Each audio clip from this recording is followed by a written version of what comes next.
செல்வந்தர்களே, உங்களது செல்வம் உங்களுக்கு மாத்திரம் அல்ல, உங்களுக்கு கொடுக்கிற பொருளாதாரத்தை, உங்களுக்கு கொடுக்கக்கூடிய லக்ஸுரியான அந்த லைஃப் ஸ்டைல அல்லாஹ் எல்லாருக்கும் சாமானியர்களுக்கும் கொடுக்கலாம், கொடுப்பான்.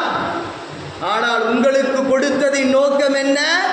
நம் சமுதாயத்தில் நலிந்தவர்கள், இல்லாதவர்களுக்கு கொடுத்து உதவ வேண்டும் என்கிற ஒரு ஜக்காத் திட்டத்தை, சதக்கா திட்டத்தை அல்லாஹ் அறிமுகப்படுத்தி இருக்கிறான். சென்னை, கோவை, திருச்சி போன்ற பெருநகரங்களிலே ஒவ்வொரு பள்ளிவாசல்லையும் அழகிய கடன், வட்டி இல்லாத கடன் கொடுக்கிறாங்களா இல்லையா?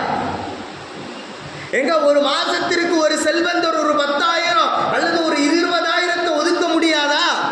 ஒரு பள்ளிக்கு, ஒரு மஹல்லா, அந்த ஜமாத்திற்கு கீழாக வட்டி இல்லாத கடன் யாருக்கும் கொடுக்கப்படும். மருத்துவ செலவா திடீர்னு ஆபரேஷன் கொடுக்கலாம்.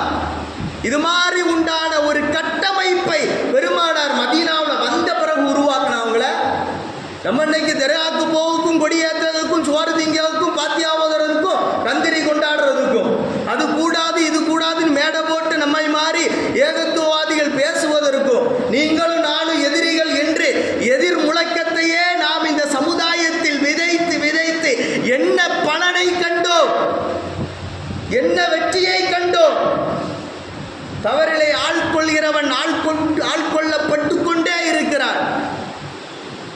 திருந்த மாட்டேன் என்று சொல்லக்கூடிய